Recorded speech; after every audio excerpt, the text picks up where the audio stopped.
Sampai pada datangnya KDMP dan MBG ini gitu ya, yang saya nilai ini merusak tatanan otonomi daerah. Jadi kalau teorinya itu bahwa MBG itu akan mampu menyerap, mendongkrak perekonomian, pertumbuhan perekonomian secara cepat, meningkatkan perekonomian, menyerap tenaga kerja. Ya, kalaupun mungkin ada yang terdampak dari itu ya oligarki gitu ya. Oligarki lokal barangkali gitu ya. Gitu ya. Secara formal saja 30% itu bukan untuk gizi gitu, tapi untuk pengelolaan. Betul. Sementara untuk menu yang dipasang 10.000. Betul. Belum dari yang 10.000 juga kan. Itu dipotong lagi. Kalau lihat menu yang ada gitu, sering kali kita menemukan di bawah angka itu. Ya, saya menduga lebih dari itu. Coba ini gizinya kepada yang lain gitu. Iya. Saya menduga lebih dari itu. Lebih dari itu. Mungkin 50-50. Pendapatan berkurang karena transfer dari pusat berkurang gitu ya. Maka jangan ragu untuk melakukan misalnya langkah-langkah efisiensi yang radikal. Kita masih menyaksikan kepala daerah biaya makan minum tidak berkurang, rapat masih dikasih makan. Itu kan berarti menunjukkan bahwa tidak ada komitmen yang kuat untuk. Belum radikal ya. Belum radikal. Perintahkan aja puasa, boleh ada uang makan minum, uangnya dialihkan gitu. untuk ini. Karena besar gitu ya, dana itu besar, dana kayak begitu besar gitu ya. Untuk tahun depan juga tidak ada tanda-tanda bahwa kondisi keuangan kita akan lebih baik dan kembali akan normal. Misalnya dana transfer daerah akan kembali kepada, kecuali program MBG dan KDMP dihentikan. Potong gaji DPRD, potong tunjangan bupati, gitu ya, untuk menutupi pos-pos anggaran yang lain, gitu. Saya kira bisa kok, supaya nanti ya kalau ke sana mungkin mereka akan berteriak. Kenapa dulu misalnya feodalisme itu ditentang gitu ya, gitu. Karena ya rakyat tuh ya begini gitu. Gitu ya. KDMP ini tidak berdasarkan studi yang mendalam terkait dengan perekonomian di desa, dan ini kan cenderung penyeragaman. Jadi omong kosong. Belanja sarung sekian miliar, hapus aja gitu. Omong kosong. Kalau bicara ngomong sedang dalam kondisi fiskal yang sulit, tapi belanja yang sebenarnya tidak ada hubungannya atau kecil lah, gitu ya. Urgensinya masih berjalan.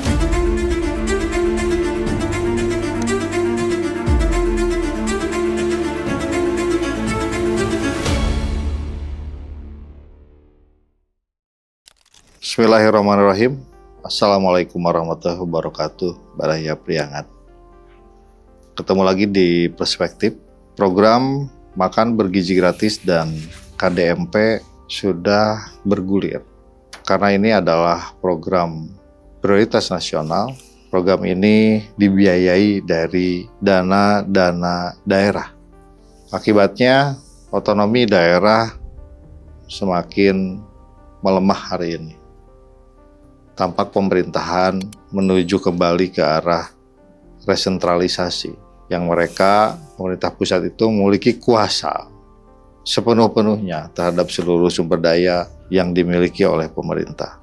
Sementara di daerah, pemerintah daerah hari ini sudah tidak sanggup membayar BPJS untuk menjamin kesehatan rakyatnya, dan pemerintah daerah hari ini sudah tidak sanggup membangun infrastruktur yang layak untuk pelayanan publik karena uangnya tidak ada.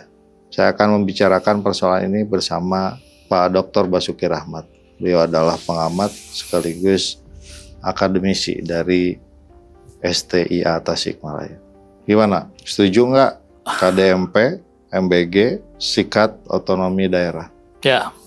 Jadi saya harus menarik napas panjang ini untuk membicarakan sesuatu yang teramat penting begitu ya. Mengapa demikian? Karena dua program ini, MBG dan KDMP, diluncurkan pada saat situasi keuangan daerah, bahkan juga konon termasuk juga kemampuan fiskal nasional berada dalam titik yang kritis gitu ya. Tapi nampaknya kan program ini berjalan terus, bahkan sangat masif gitu ya. Ini terlihat sekarang pembangunan SPPG misalnya terus digenjot, pembangunan KDMP juga terus gitu ya, dan itu membutuhkan dana yang tidak sedikit gitu ya. Tapi mungkin yang ingin saya soroti di sini adalah karena KDMP maupun MBG itu kan langsung menyasar lapisan masyarakat yang paling bawah gitu ya. Artinya KDMP dibangun di seluruh desa. MBG itu juga SPBG-nya di pelosok-pelosok. Gitu. Tapi di setiap desa ada. Iya, bahkan satu desa itu bisa satu SPBG. Lebih dari satu barangkali. Lebih dari satu ya. Gitu. Nah itu kan menurut saya itu di sini terjadi paradok gitu ya. Paradok otonomi daerah. Oke. Gitu ya. Jadi kalau kita berbicara otonomi daerah, itu kan memiliki akar historis yang panjang. Pertimbangan ekonomi, sosial, politik itu yang kemudian sejak zaman pemerintahan kolonial otonomi itu diberlakukan, gitu ya. Diperjuangkan, mau? Ya, gitu ya. Artinya untuk bagaimana masyarakat di level bawah itu bisa tumbuh dengan cepat, gitu ya. Ya, menentukan nasibnya sendiri kan. Iya, bisa tumbuh dengan cepat karena dia bisa menentukan nasib sendiri, bisa mengelola potensi yang ada di daerahnya sendiri. Bisa menyelesaikan masalah sendiri. Iya. Nah, tinggal model-modelnya aja yang agak dari masa ke masa itu berbeda-beda gitu ya. Tapi pada prinsipnya otonomi itu diberlakukan pada setiap orde gitu ya. Sebut saja misalnya pada orde lama kita ada Undang-Undang Nomor 1 Tahun 57 tentang otonomi daerah gitu ya. Masuk ke orde baru itu Undang-Undang Nomor 5 Tahun 74 tentang Pemda, Undang-Undang Nomor 5 Tahun 79 tentang desa. Masuk ke reformasi bahkan kita sudah berganti berapa kali undang-undang ya. Pertama Undang-Undang Nomor 22 Tahun 99 itu mengganti Undang-Undang Nomor 5 Tahun 74 masa orde baru. Kemudian beberapa tahun kemudian tahun 2004 itu hanya berumur 5 tahun keluar Undang-Undang Nomor 32 Tahun 2004 gitu ya.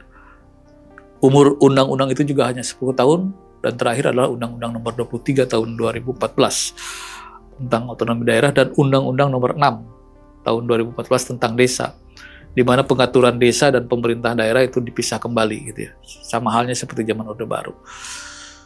Nah, jadi itu menunjukkan bahwa komitmen kuat dari negara gitu ya untuk menjadikan daerah itu sebagai pusat pertumbuhan, untuk menjadikan masyarakat itu sebagai dasar kebijakan pembangunan gitu ya. Daerahnya kuat, pusatnya juga kuat. Ya. Jadi kalau tidak ada pusat kuat, kalau daerahnya tidak kuat kan. Iya, kan kalau sebagai subsistem nih di daerah. Iya, kalau kita pahami kan gitu ya.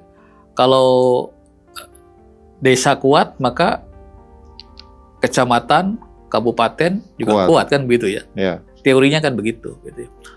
Maka kemudian berbagai bentuk implementasi dari undang-undang itu seperti dana desa gitu ya. Dana transfer pusat ke daerah perimbangan gitu ya.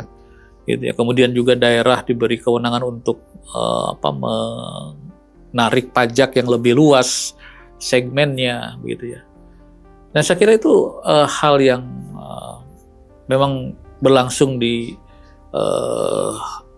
periode sebelumnya gitu, sampai pada datangnya KDMP dan MBG ini gitu ya, yang saya nilai ini merusak tatanan otonomi daerah gitu ya. Contohnya apa? Otonomi desa itu terganggu penyelenggaraan pemerintahan desa terganggu. Karena dana desa itu teralihkan, kan gitu ya. Begitu juga dengan pemerintahan kabupaten kota dan provinsi, gitu ya. Ketika dana transfernya berkurang signifikan, gitu, maka kesulitan daerah itu untuk membangun, gitu ya. Sehingga sekarang jalan rusak itu terjadi di mana-mana. Sehingga para kepala daerah itu harus berpikir keras gitu untuk bagaimana menyiasati ini, karena kan itu kebutuhan dasar, gitu. Sehingga ada yang banyak daerah yang akhirnya dia untuk menangani masalah itu ya dia pinjam, berhutang juga, gitu ya. Dan karena sulit juga untuk menciptakan sumber-sumber pendapatan baru atau inovasi dalam hal meningkatkan pendapatan asli daerah. Karena situasi perekonomian juga oleh MBG itu ternyata terganggu juga.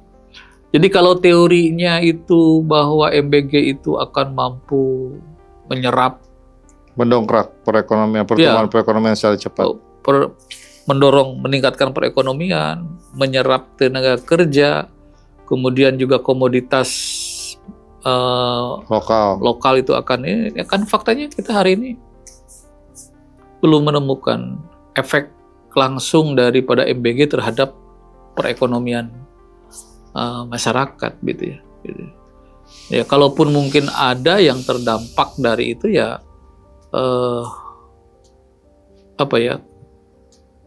oligarki gitu ya, oligarki lokal barangkali gitu ya. Memang di sini terjadi penyerapan tenaga kerja gitu ya. Misalnya satu SPPG itu mungkin butuh 30 sampai 40 tenaga kerja gitu ya.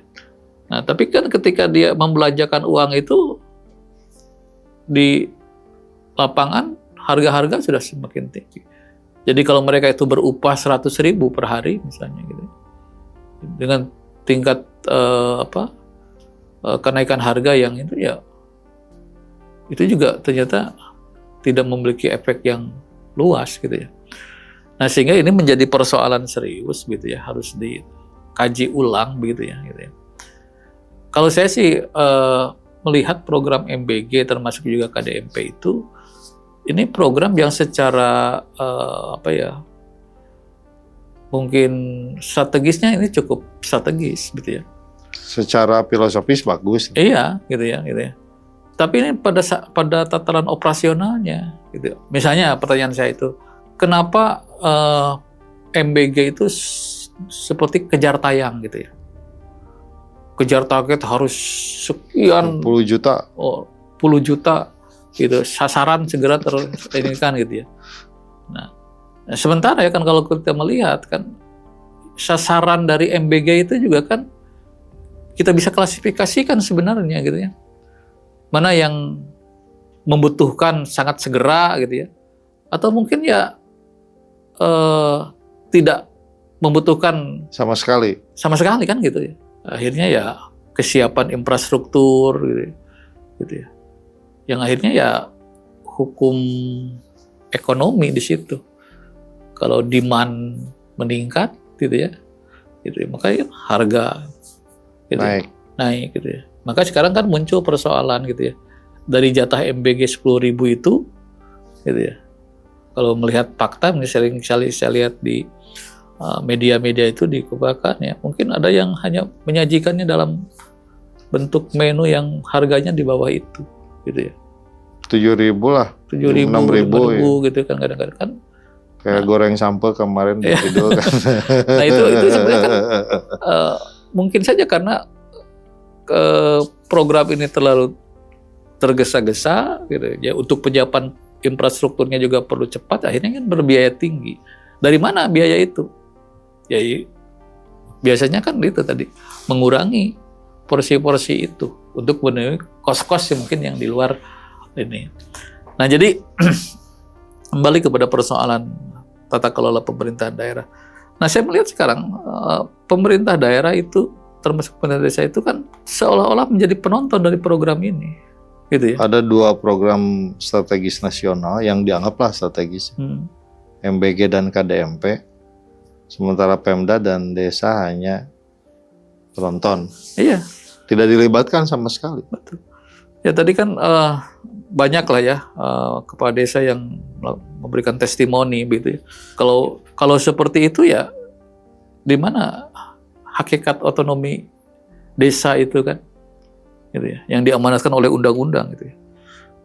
Begitupun juga kepala daerah gitu ya. Ya biasanya ya daerah itu gitu ya. Kalau timbul masalah baru kebagian gitu.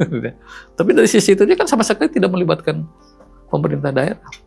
Sementara kan tadi dananya itu konon kabarnya kan itu diambil dari jatah-jatah yang semestinya diterima oleh daerah dan desa. Gitu ya. Nah, jadi siapa sebenarnya yang mengelola ini gitu ya? Siapa yang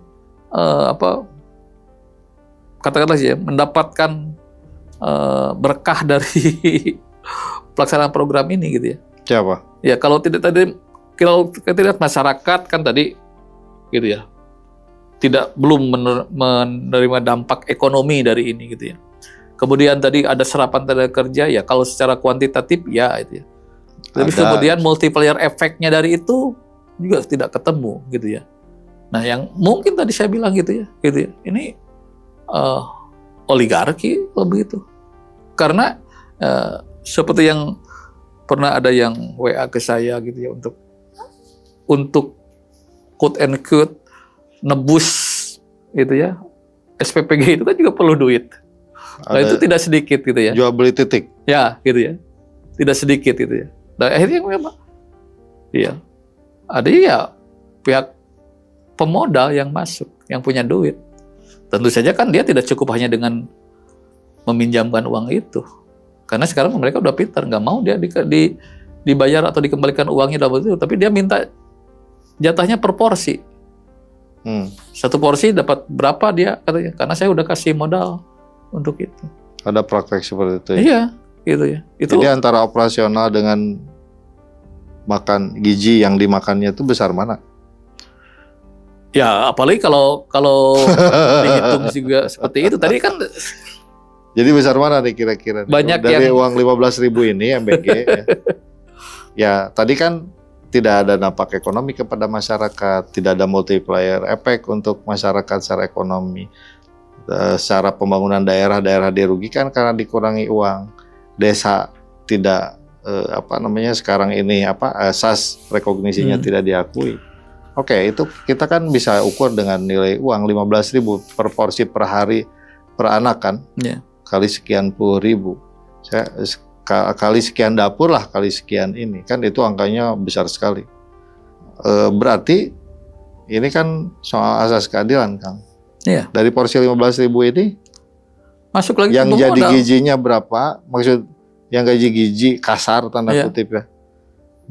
Berapa yang non gizinya berapa? Di luar konteks gizinya. Iya. Masuk ke pemodal lagi. Pemodal besar. Gitu ya. Karena untuk investasi di SPPG itu kan perlu modal yang besar. Gitu ya. Jadi tadi ya kalau tadi tenaga kerja gitu ya, kita bisa hitung lah. Tapi kan upahnya sudah jelas itu kan. Kayak 15.000 taruhlah 10.000 untuk gizi yang dipasak. Gitu kan. 5.000 untuk operasional kan begitu. Kan? Berarti sebenarnya MBG ini distribusi ekonominya secara formal saja. Iya kan? Iya. Secara formal saja 30% itu bukan untuk gizi gitu. Tapi untuk pengelolaan. Betul. Iya. Manajemen. Gitu ya kan? Yang ini tuh untuk upah, untuk ini. Sementara untuk menu yang dipasak 10.000. Betul. Belum dari yang 10.000 juga kan. Itu dipotong lagi. Kalau lihat menu yang ada gitu, sering kali kita menemukan di bawah angka itu. Berarti kan ya tadi saya katakan itu diduga itu karena untuk menutupi biaya-biaya non teknis. Jadi kalau tadi dikatakan sepertiga itu untuk urusan non gizi, ya, saya gizi, menduga lebih dari itu. Coba ini gizinya kepada yang lain gitu. Iya. Saya menduga lebih dari itu. Lebih dari itu. Mungkin 50-50. Oh, setengahnya ya tidak ada urusan dengan gizi rakyat. Ya, setengahnya iya. ada urusan dengan Non gizi teknis rakyat. lah gitu ya. Setengahnya urusannya dengan makanan. Iya. Persoalan gizi dan tidak gizi kan ini mesti diperdebatkan lagi kan. Iya. Oh iya, itu juga kan yang berkaitan dengan gizinya juga kan sekarang banyak diperdebatkan, banyak dipersoalkan. Benar nggak bergizi? Iya, gitu ya. Makanan ultra proses gitu ya. Iya, gitu ya. Ya kan kalau saya sih menyaksikan kok tiap hari menu-menu gizi itu. Gitu ya. Ya saya bukan ahli gizi gitu, tapi saya bisa menduga ini gitu ya.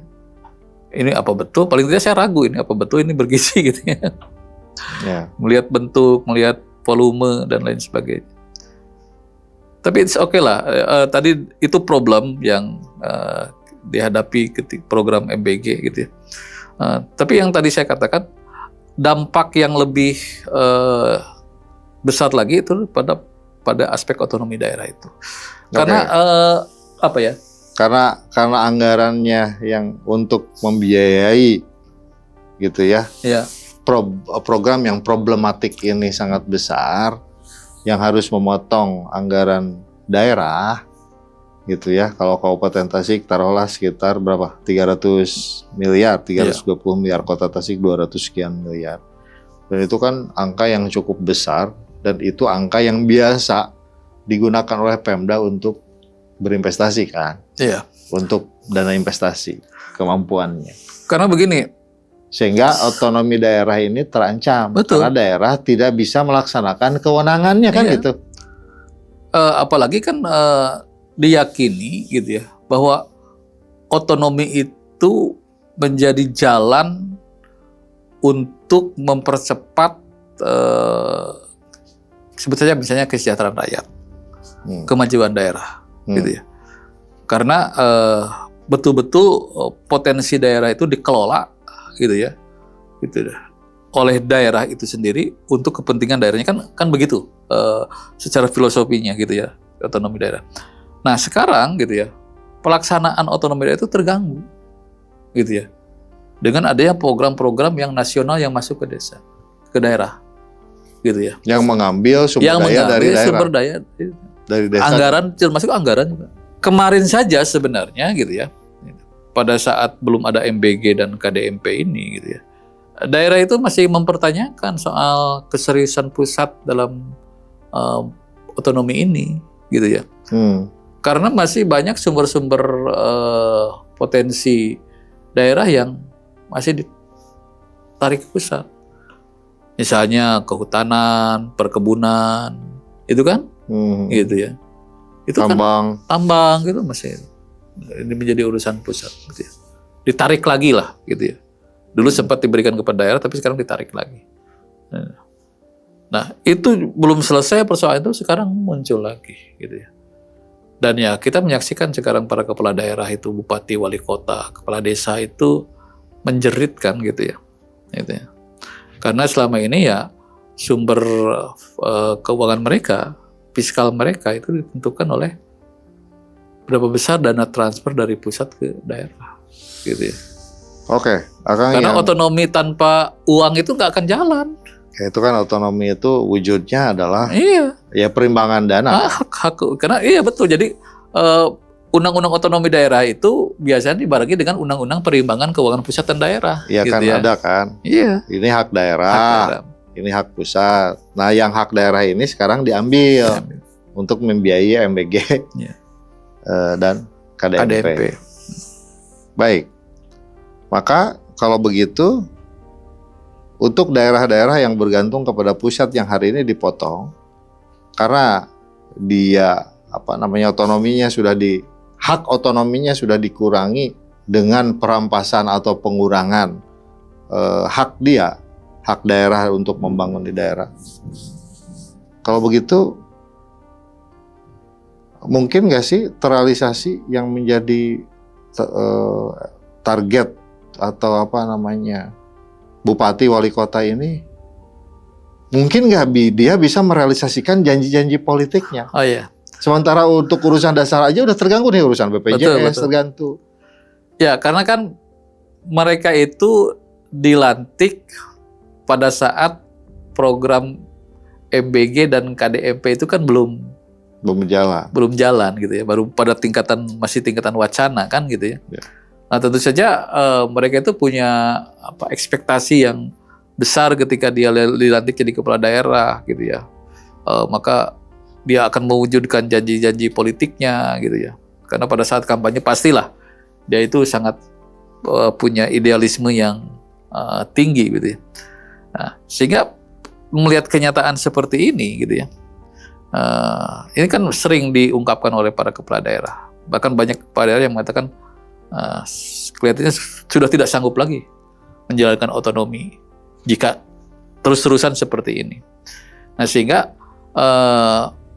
memang sangat sedikit lah daerah yang bisa melakukan inovasi gitu ya untuk keluar dari problematika itu dengan mencari sumber-sumber pendapatan yang baru gitu ya. Tapi pada umumnya mereka berpikir simpel gitu ya. Misalnya tadi untuk bangun jalan maka ini butuh duit sekian, maka dia pinjem gitu ya. Nah, pinjem juga kan risiko kayak Kabupaten Tasik. Iya. Dia harus menanggung bunga. Betul, gitu ya. Tapi itu menjadi pilihan sulit, gitu ya. Dia kan cicilannya hampir 40 sampai 50 miliar per tahun. Iya. Dalam kondisi keuangan yang tidak tentu sekarang. Ya, artinya kan begini, biasanya pinjaman itu, gitu ya, bisa dilakukan jika kita punya potensi tambahan pendapatan, kan gitu ya. Iya. Kita boleh pinjam, itu sehat gitu ya, minjam itu. Kalau kita aja lah, kita secara pribadi gitu kan. Ya kalau perhitungan kita akan punya pendapatan baru lah gitu, sumber pendapatan tambahan. Sehingga kita berani pinjam gitu ya. Nah sekarang gitu ya, kalau misalnya hanya pinjam saja tanpa diimbangi oleh inovasi daerah dalam peningkatan pendapatan, saya kira akan menjadi beban tersendiri. Ya, itu gitu akan jadi beban. Akan jadi beban. Karena akan mengambil pos yang sudah ada, yang biasanya mungkin digunakan untuk kepentingan rakyat juga. Jadi akan ada yang terganggu juga. Di satu sisi mungkin jalan bisa diperbaiki, tapi mungkin tadi ada pengurangan di sektor pertanian atau mungkin kesehatan bahkan pendidikan kan bisa jadi seperti itu. Kesehatan. Pendidikan. Seperti halnya juga sekarang isu soal MBG ini kan konon kabarnya juga mengambil dana pendidikan. Iya. Gitu ya. Dan kesehatan sudah terasa, Pak. Iya. Oh ya BPJS itu kan ya. BPJS itu gitu kan. Ya. Betul. Daerah hanya sanggup 13 miliar, sementara dia harus punya beban hutang 50 miliar per tahun. Iya. Sementara untuk rakyat, untuk kesehatan hanya 13 miliar, itu pun sampai Juni. Iya. Jumlahnya sedikit. Itu contoh ini. Berarti kalau menurut pandangan Kang Uki nih, gara-gara ada KDMP dan MBG ini yang nyedot semua sumber daya untuk dialihkan ke sini sehingga daerah menjadi pincang, ya kan? Karena hak dia sudah diambil dan dia tidak bisa melakukan apa-apa untuk melaksanakan kewajiban otonominya. Itu kalau begitu dipastikan semuanya bakal gagal dong. Ya, jadi dalam kondisi seperti ini memang dituntut adanya komitmen yang jelas dari para kepala daerah gitu ya. Ini kan erat hubungannya dengan motivasi dia menjadi kepala daerah kan gitu ya.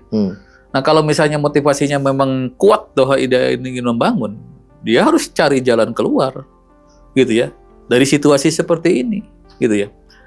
Ya artinya misalnya tadi oke, pendapatan berkurang karena transfer dari pusat berkurang gitu ya.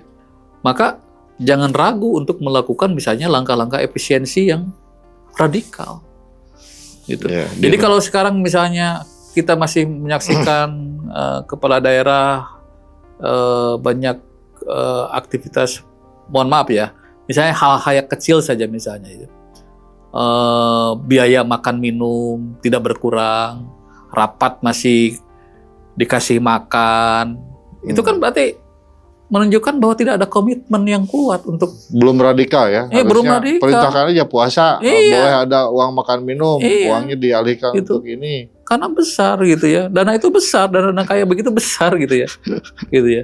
Jadi omong kosong. Belanja sarung sekian miliar, hapus aja gitu. Omong kosong kalau berbicara ngomong sedang dalam kondisi fiskal yang sulit, Tapi belanja-belanja yang sebenarnya tidak ada hubungannya atau kecil lah gitu ya, urgensinya masih berjalan. Mau lebaran beli sarung, atau mungkin nanti mau Idul Adha beli kambing lagi gitu ya. Sapi lagi. Beli sapi lagi gitu ya. Yang tidak usah juga ya. Iya kan. Mohon maaf saya tidak terlalu paham soal hukum kurban gitu ya. Tapi kalau saya dari dulu kan pertanyaan gitu ya. Pemerintah daerah bikin beli kambing gitu ya. Untuk kurban siapa gitu ya. Gitu ya. Dananya dari APBD. Kayak bagi-bagi gitu ya. Uang gitu lah. Nah, kayak gitu. Bagi-bagi daging lah. Ya tadi yang itu tadi ya, contoh lah yang paling bisa dilakukan oleh semua kepala daerah gitu ya. Misalnya efisiensi dalam soal pembiayaan tadi, biaya rapat-rapat gitu ya.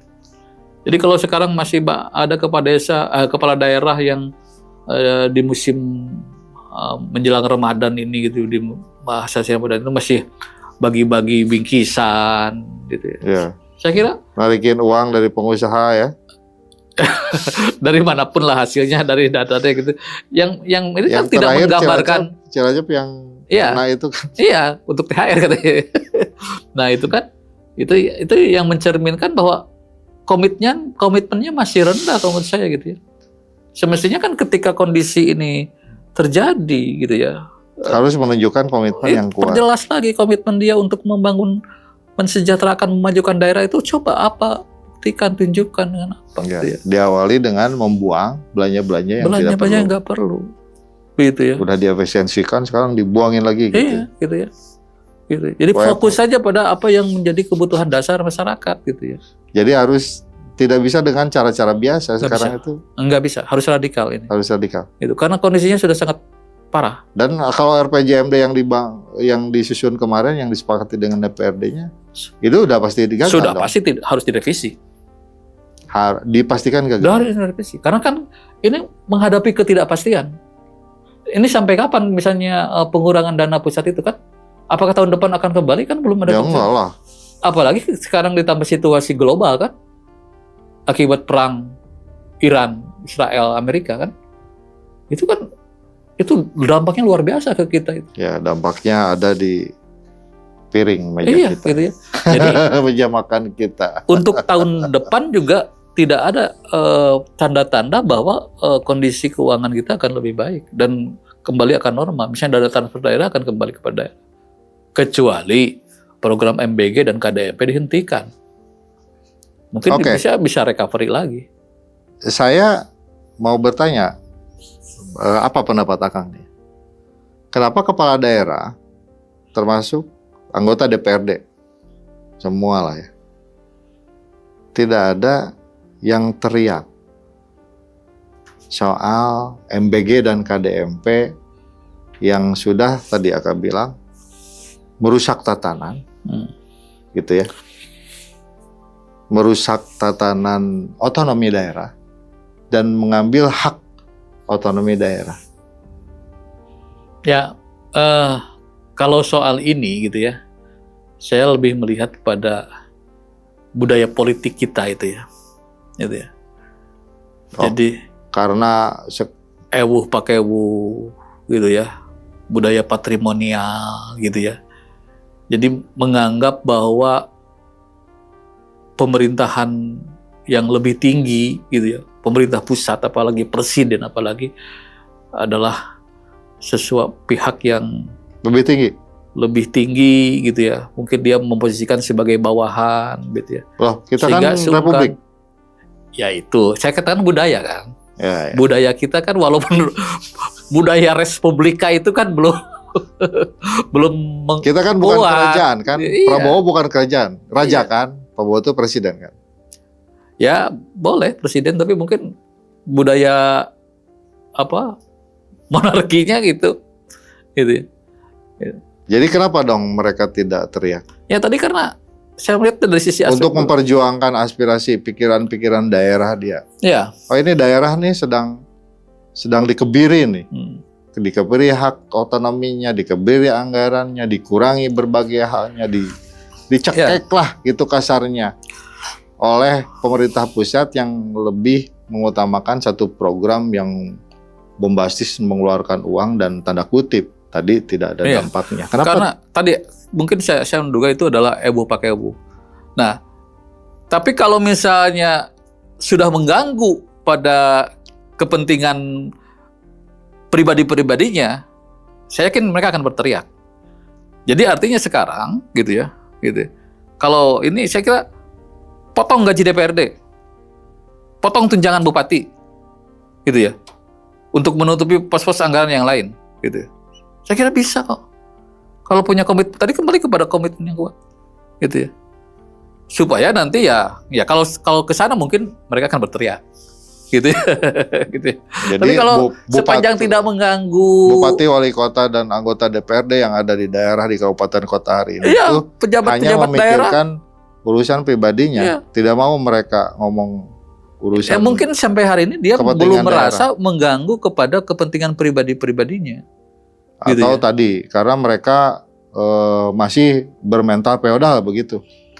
Ya, menganggap ini adalah kerajaan. Jadi kalau misalkan dia berbeda dengan ketua DPP-nya, ketua DPW-nya, gitu, dia tidak boleh. Apa ada aturan seperti itu? Ya, artinya feodalismenya kan masih kuat di kita itu.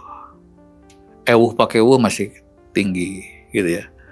Sehingga maksudnya sulit. Si anggota dewan sama si bupati ini bermental feodal juga, gitu. Iya, kalau tadi saya katakan dia tidak menunjukkan komitmennya kepada kepentingan rakyat banyak, gitu ya. Kan ciri feodalisme itu apa, gitu ya? Dia hanya berkutat pada kepentingan dirinya dan kroninya, gitu ya. Jadi kenapa dulu misalnya feodalisme itu ditentang, gitu ya? Gitu ya. Karena ya rakyat tuh ya begini, gitu ya. Nah sekarang kalau misalnya gitu ya, rakyat sengsara gitu ya, rakyat susah sementara para pejabatnya bersenang-senang gitu ya. Itu kan ciri feodalisme gitu ya. Oke, itu untuk MBG ya Kang ya. Iya. Yang merusak tadi, Akang bilang merusak otonomi daerah. KDMP juga sama. Ketika hari ini ya, itu 58%, hampir 70% lah dana desa dipangkas. Hak mereka orang desa untuk membangun itu nggak ada loh kepala daerah yang teriak, anggota DPRD yang teriak protes kepada pemerintah pusat. Jangan dong, ini kan hak rekognisi ya, nggak ada yang bilang kayak gitu. Saya kemarin tuh lihat kenapa? Rapat kerja di DPR gitu ya, antara Dirut PT Agrinas dengan komisi berapa ya, komisi 2 atau komisi berapa itu. Itu ada tuh di potongannya itu ya. Ketika dipertanyakan dari mana uang untuk membangun Koperasi Merah Putih gitu, KDMP. Dia bilang dari dana talang Himbara, bank-bank Himbara gitu ya. Nah, ketika ditanya siapa yang meminjam, siapa yang akan mengembalikan? Itu jawaban si direktur Agrinas itu kan, itu saya nggak tahu, itu urusan Menteri Keuangan. Nah saya berpikir dari situ saja dahi saya itu berkerut gitu loh. Himbara ngasih duit ke Agrinas, katanya dana talang untuk bangun KDMP. Nanti yang bayarnya pemerintah, gitu ya. Ini kan gimana gitu loh, tanpa perjanjian apa-apa dengan Agrinas gitu loh.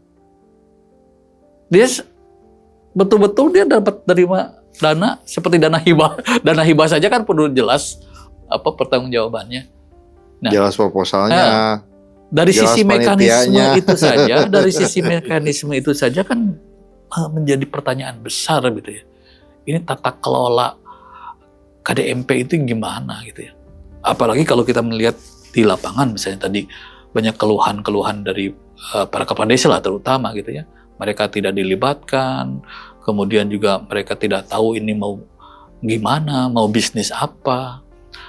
Apalagi kalau kita kembali kepada filosofi koperasi gitu ya. Koperasi itu kan cooperation gitu loh, gitu ya.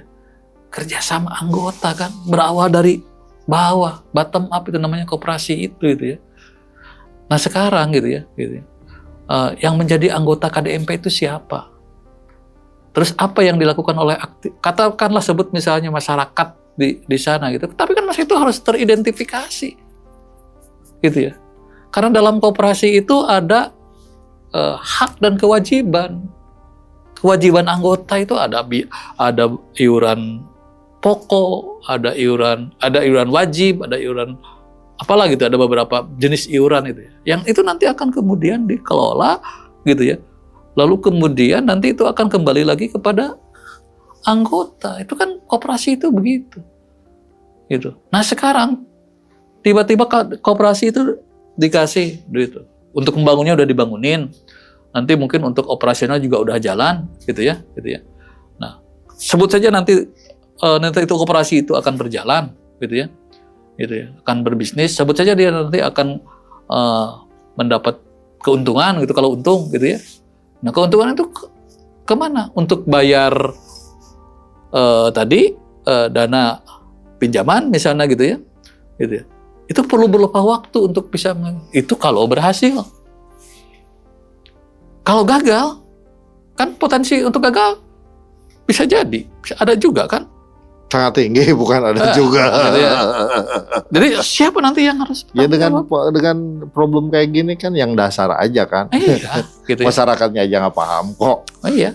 Gimana mau ujug-ujug mikir dan kita juga balikin duit. Dan kita juga mesti belajar dari hal-hal yang serupa zaman dulu kan.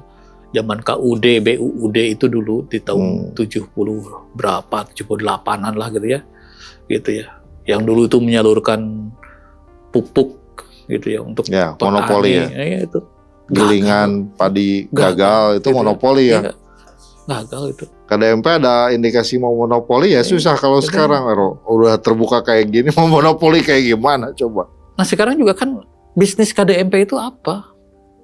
Ya itu kan klinik, gerai, jualan kayak Indomaret, Alfamart, ya, itu berarti kan gudang. Yang bisnis itu kan sudah berjalan.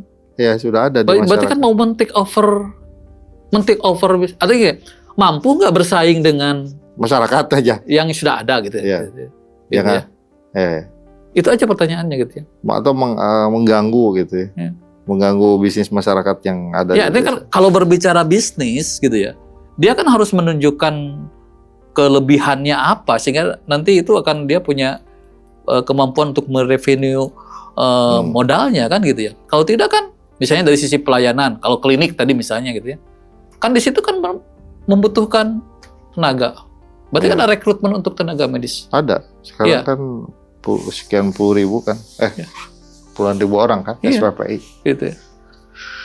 Nah, kemudian itu juga nanti bersaing dengan klinik yang ada yang sudah berpengalaman dan lain sebagainya. Jadi, yang bisanya dikelola secara bisnis profesional gitu ya. Lebih efisien misalnya. Gitu. Sekarang yang ngurusiannya mau di drop sama pemerintah pusat. Yang ngurusnya. Ya ini mirip kayak kita bikin Indomaret jaringan 80.000 supaya itu orang-orangnya buat kerja. Sama aja kan? Ya kalau polanya begitu ya seperti kenapa mesti koperasi namanya? Ya itu ya yang jadi pertanyaan. Atau mungkin ya supaya apa ya? Ya saya nggak tahu lah itu apa. Oke, pertanyaan saya balik ke yang tadi. Ketika kondisi otonomi daerah seperti sekarang kayak gini, gitu ya, banyak dilibas lah, banyak tercerabut lah, dirampas lah otonomi desa dan otonomi daerah itu.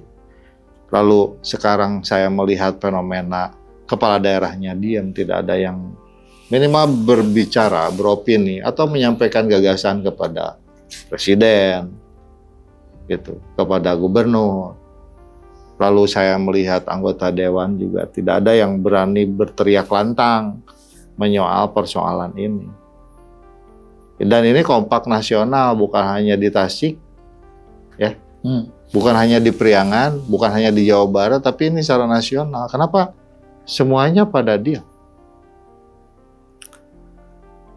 Ya, karena ini kan problem ketatanegaraan, ya. yang sangat dasar. Ini merusak semuanya. Saya kira nggak juga. Mungkin akan ada momentum rakyat berteriak gitu. Jadi kalau kita nunggu rakyat dulu berteriak, baru mereka berteriak begitu. Ya kalau kita lihat aspek historis kan begitu, gitu ya. 66, 98, gitu ya. Jadi ketika situasi ekonomi carut marut, gitu ya, rakyat marah, barulah, gitu ya. Apa ini standar mentalitas dan moralitas politisi di daerah seperti sekarang? Kalau kita melihat hari ini seperti tadi dikatakan tidak ada langkah yang signifikan yang diambil oleh para pejabat baik di eksekutif maupun di legislatif, saya kira mungkin apakah mereka itu menganggap bahwa sebenarnya ini baik-baik saja, gitu ya. Atau mereka ikut berbisnis, katanya mereka banyak ikut bisnis juga. Atau juga seperti pertalian itu, kepentingan. gitu ya. Nah kalau itu, gitu ya, ya tunggu saja, gitu ya. Rakyat itu kan akan menunjukkan kekecewaannya, gitu, suatu saat, gitu. Dan itu hukum alamnya begitu, gitu ya. Dan kita pernah mengalami beberapa kali peristiwa-peristiwa yang seperti itu. Itu sebenarnya saya khawatir dengan hal tersebut, gitu ya. Jadi kalau tidak memiliki daya tanggap yang cepat terhadap kondisi ini, ya khawatir itu keburu meledak, gitu ya. Dan itu resiko sosialnya kan tinggi, gitu ya. Buat keberlangsungan rezim, gitu ya. Buat infrastruktur sosial, gitu ya. Saya khawatir itu aja, gitu ya. Pertanyaan terakhir dari saya, apa jadinya kalau situasi hari ini dibiarkan seperti ini? Ya, jadi kalau urusan ini kan akan ujungnya itu akan ke soal urusan perut rakyat, gitu ya. Nah, kenapa demikian? Sekarang kan dengan harga-harga yang terus melambung, gitu, harga-harga 9 bahan pokok lah, gitu ya. Kalau ini tidak terkendali, gitu ya. Nah, biasanya kemarahan rakyat itu, gitu ya. Kalau urusan untuk kepentingan perut itu nggak bisa ditahan, gitu ya. Nah, saya juga tidak tahu nanti dampak dari perang Iran-Irak ini kepada perekonomian kita seperti apa itu. Apakah kita punya daya tahan yang kuat untuk bisa mengantisipasi dampak-dampak itu? Kalau tidak, itu kan akan mempertebal perasaan kekecewaan daripada masyarakat. Misalnya, sebut saja misalnya harga BBM naik, gitu ya. Kan itu biasanya akan bawa efek psikologis pada kenaikan harga-harga yang lain. Sekarang harga-harga juga sudah tinggi, ditambah dengan impact ini, dan daya beli masyarakat itu berkurang, gitu ya. Karena uang berputar hanya di oligarki, gitu ya. Dan itu akan terjadi mungkin program ini, PHK, gitu ya, dan lain sebagainya. Gitu. Ya. Saya khawatir itu, gitu. Sehingga saya mengingatkan para pemimpin, gitu ya, para pemegang kebijakan, gitu ya. Tolonglah ini diantisipasi, gitu ya. Sudah banyak orang bicara soal ini, gitu ya.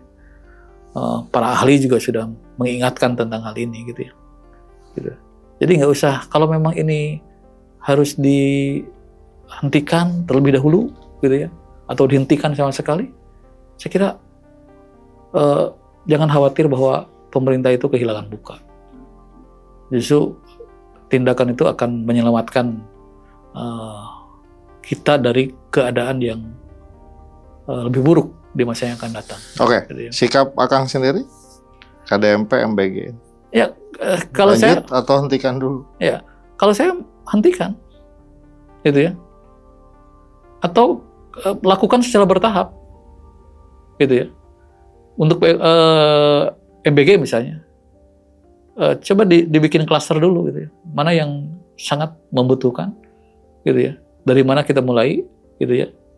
Untuk sampai pada satu titik nanti misalnya semua juga nggak apa-apa kalau nanti sudah itu. Tapi jangan sporadis kayak begitu. Termasuk juga KDMP.